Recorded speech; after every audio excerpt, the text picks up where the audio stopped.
স্বামী হত্যার বিচার দাবি ও নিজ পরিবারের নিরাপত্তা চেয়ে সংবাদ সম্মেলন করেছেন মোসাম্মদ বিলকিস বেগম ও তার পরিবার। আজ জাতীয় প্রেস ক্লাবে সংবাদ সম্মেলনে নিহতের স্ত্রী মোসাম্মদ বিলকিস বেগম অভিযোগ করেন 2025 সালের 12 ফেব্রুয়ারি মোটরসাইকেল চাওয়াকে কেন্দ্র করে তার স্বামীকে পিটিয়ে হত্যা করা হয়।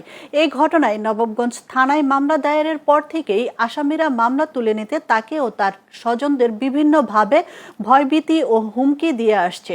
সংবাদ সম্মেলনে তিনি আরও অভিযোগ করেন কয়েকজন অভিযুক্ত তার বাড়িতে হামলা, ভাঙচুর ও লুটপাট চালিয়েছে এবং আদালতে যাওয়ার পথেও বাধা দিয়েছে। বিলকিস বেগমের দাবি, আসামিদের হুমকির কারণে তিনি ও তার মেয়ে বাড়িঘর ছেড়ে নিরাপত্তাহীন অবস্থায় অন্যত্র বসবাস করছেন। তিনি দ্রুত দোষীদের আইনের আওতায় এনে সুষ্ঠু বিচার এবং নিজের পরিবারের নিরাপত্তা নিশ্চিত করতে সংশ্লিষ্ট কর্তৃপক্ষের হস্তক্ষেপ কামনা করেন।